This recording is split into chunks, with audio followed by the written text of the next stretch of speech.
Hi செல்லக்குட்டீஸ், எல்லாரும் எப்படி இருக்கீங்க? இன்னைக்கு நம்ம ஒரு அழகான கதையை கேட்க போறோம். அது தாகத்துல இருந்த ஒரு காகம் பத்தின கதை தான். இந்த கதையிலிருந்து நம்ம ஒரு நல்ல பாடமும் கத்துக்கலாம். வாங்க ஆரம்பிக்கலாம். ஒரு நாள் மதியம் பயங்கரமா வெயில் அடிச்சிட்டு இருந்தது. வெயிலோட எரிச்சல தாங்கவே முடியல. அந்த நேரத்துல ஒரு காகம் வானத்துல பறந்துட்டு இருந்தது. சூரியனோட வெப்பத்தை தாங்க முடியாம ரொம்ப சோர்ந்து போயிருந்தது. அந்த காகத்துக்கு ரொம்ப தாகமாவும் இருந்தது. எங்கேயாவது தண்ணீர் இருந்தா நல்லா இருக்குமே அப்படின்னு யோசிச்சுட்டு பறந்துட்டு இருந்தது. ரொம்ப நேரம் தேடி தேடி ஒரு பானைய பார்த்தது. ஆஹா, பானைக்குள்ள தண்ணீர் இருக்கும் போலயே அப்படின்னு சந்தோஷமா பானை கிட்ட பறந்து போச்சு. போனதுக்கு அப்புறம் தான் தெரிஞ்சது, தண்ணீர் ரொம்ப கீழே இருந்தது.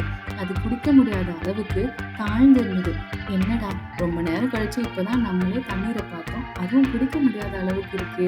ஏதாவது பண்ணி இந்த தண்ணீரை மேல கொண்டு வரணும் அப்படின்னு முடிவு பண்ணிச்சு.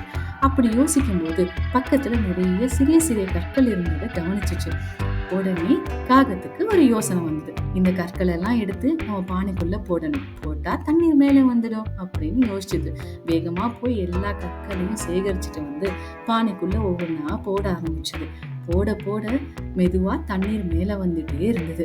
காகமும் சந்தோஷமா பார்த்துட்டே இருந்தது. கடைசியில தண்ணீர் நல்லாவே மேல வந்துருச்சு.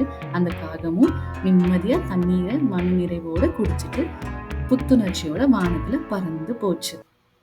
குட்டீஸ், இதுல இருந்து நம்ம என்ன கத்துக்கிட்டோம்? நம்ம ஒரு சிக்கல்ல இருக்கும்போது புத்திசாலித்தனமா சிந்திச்சா, அதுக்கான முயற்சியை செஞ்சா கண்டிப்பா வெற்றி கிடைக்கும். சரியா? நீங்களும் கரெக்டா சிந்தனை செஞ்சு முயற்சி செஞ்சா வெற்றி கிடைக்கும். இந்த கதை உங்களுக்கு பிடிச்சிருந்ததுன்னா பிரணவ் ஸ்டார் மீடியம்ஸ் சேனலுக்கு சப்ஸ்கிரைப்